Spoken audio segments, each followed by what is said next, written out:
What's up, everyone? Third episode of the Krispy Pub. Right after all episodes, in which I can't really tell how many will there be, I will be doing one last challenge for all DmC missions under one difficulty. That difficulty is all upon your choice, whether you voted for Hell in Hell or Gods Must Die. Both are challenging, but I certainly will do my best to try beat them all. So for today's episode, you guys voted for Angel Weapons. Angel Weapons, from my personal perspective, are very useful for every combo chaining and crowd control. It's totally obvious. They don't deal high damage compared to their counterpart, which are the demon weapons, but I find them to have incredible utility. There are two angel weapons. The first one is Osiris. I believe most of you will agree that you see me mostly in my gameplay that I like using this weapon a lot because they allow me to parry enemy attacks, whether melee or projectile. The Osiris has excellent crowd control, allowing Dante to yank enemies toward him. Depending how many enemies surround him, all attack moves of the weapon can damage surrounding enemies. So for example, like this one can do much damage to surrounding enemies. It also has a passive ability called Feed. So if I continue attacking this one, you'll see this glowing glint line. So now it's glowing.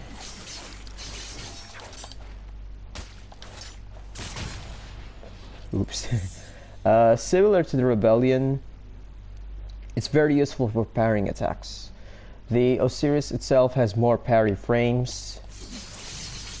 This is the attack move that I usually use when parrying, but the only downside is that it has a split-second startup animation of the attack. So sometimes the Rebellion, when I parry something, I just do like this. For the Osiris, it's like this. And both have their ups and downs, but it's still good use. So I also forgot to mention for the feed, like this one when it glows,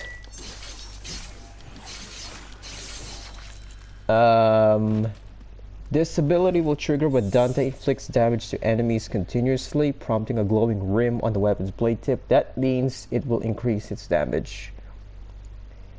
Another angel weapon is the Aquila.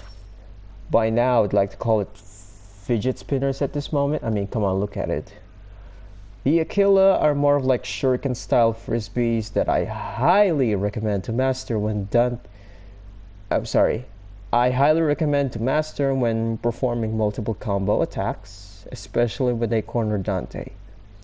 It does not have the sheer attack power, neither the capability to eliminate an enemy alone, but you certainly cannot win a fight without using these fidget spinners. So I'm just going to give a proper demonstration on how I would normally use an Aquila on one enemy and perform more combos. So let me try this one first. Oh, sorry, bad start. Bad start. Alright, let's do it.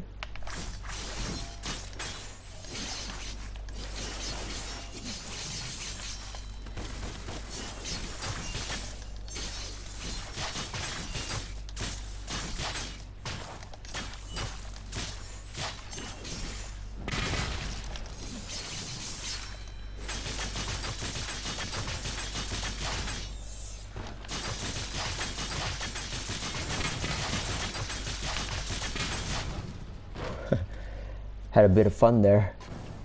What I also like about the Aquila is you can use this attack to occupy other enemies. Like this one, I'm not doing anything, you just leave it alone and you focus on more enemies that are coming onto you.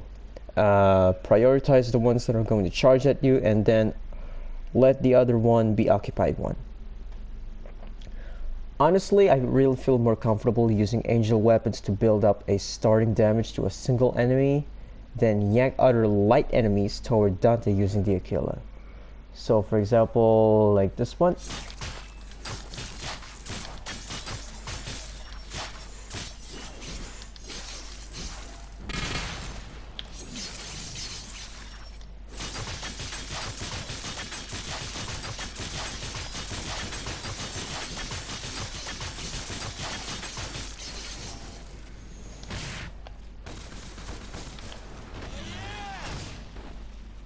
Had a bit of fun there.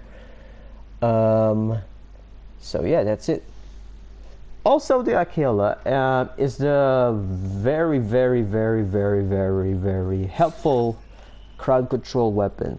Like, imagine if you're being surrounded by a lot, you can just perform this combo right here. It automatically sets them in front. A few weeks back, I tried to finish a boss battle using only angel weapons just to see how much damage the two weapons can inflict damage alone, you know, both the Osiris and the Aquila. Honestly, I really feel more comfortable, you know, doing boss battle with all the weapons. But as a result, it can't deal high damage alone. Angel weapons become more effective only to enemies who are of that element. I would not say they are useless because, you know, I get practical and simply adapt whatever I get on. To put it simple, you just have to make use of what the game is all about. DmC 5, in which I just bought the deluxe edition just a few weeks ago, has more weapons compared to the game I'm giving opinions of. This game has only 8. It's less than the recent DmC, but you guys know that I absolutely enjoy playing a lot. Of course, Angel Weapons has its counterpart, which are the Demon Weapons.